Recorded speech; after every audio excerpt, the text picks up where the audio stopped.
Ibrahim Traoré ou l'art de la diversion. De qui Jeune Afrique se moque-t-il?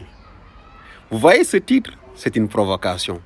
Et ça confirme exactement ce que Ibrahim Traoré avait dit sur Jeune Afrique et ce que Dadis Camara avait dit sur Jeune Afrique. Il dit que ces gens-là, dès que vous arrivez au pouvoir, ils viennent vous proposer de leur donner un chèque pour qu'ils puissent réparer votre image au niveau international. Maintenant, si vous refusez, c'est la guerre médiatique, c'est la manipulation, c'est la diversion.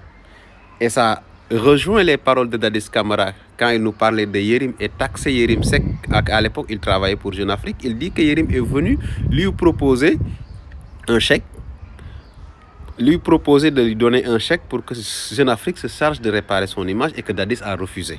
Donc, si Jeune Afrique a cette posture aujourd'hui à l'égard du Burkina Faso ou je dirais même du pays de l'AIS, c'est parce qu'en réalité, ils n'ont pas eu leur chèque. Mais la population restera digne et sera réunie autour de leurs dirigeants.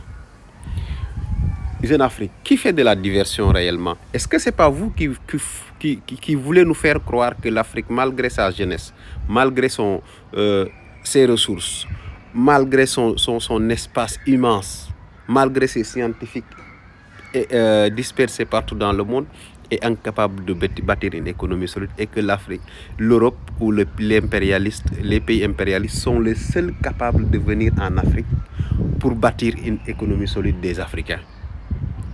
C'est ça la diversion. Est-ce que vous ne pensez pas que aussi c'est vous qui faites la diversion, vous qui pensez que étant dans votre bureau loin du Burkina, c'est vous qui êtes mieux informé que les Burkinabés qui vivent dans leur propre pays? Jeune Afrique, est-ce que ce n'est pas vous qui, malgré l'union des États autour de leurs dirigeants, vous pensez que ces dirigeants-là n'ont pas la confiance du peuple et ne méritent pas du tout d'avoir le pouvoir pour gérer le pays et sont incapables de diriger leur pays? Jeune Afrique, je pense que c'est vous qui êtes dans la diversion.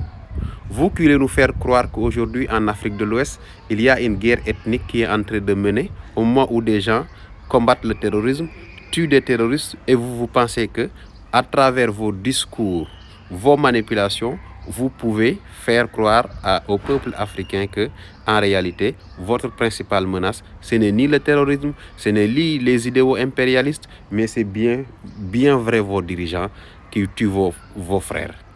Jeune Afrique, c'est vous qui êtes dans la manipulation. Jeune Afrique, c'est vous qui êtes dans la désinformation. Jeune Afrique, c'est vous qui êtes dans la diversion. Donc, sachez que ce message que vous véhiculez sur le Burkina, sur les pays du Sahel, on le voit. Mais sachez que ça ne passe pas parce qu'on comprend votre jeu.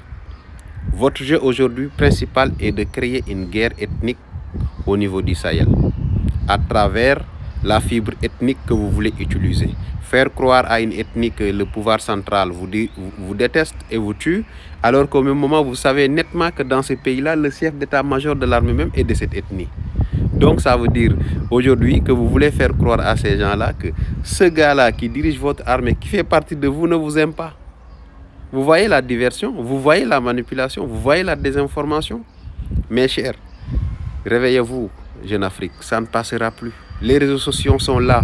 Tout ce que vous construisez comme manipulation, tout ce que vous manipulez comme diffamation, comme diversion, comme désinformation, on sera là pour le réparer et on ne vous laissera pas. Tant que vous n'avez pas laissé l'Afrique tranquillement, nous, on ne sera pas fatigués de venir vous dire ce que vous devez faire. Parce qu'il semble que vous avez oublié vos devoirs.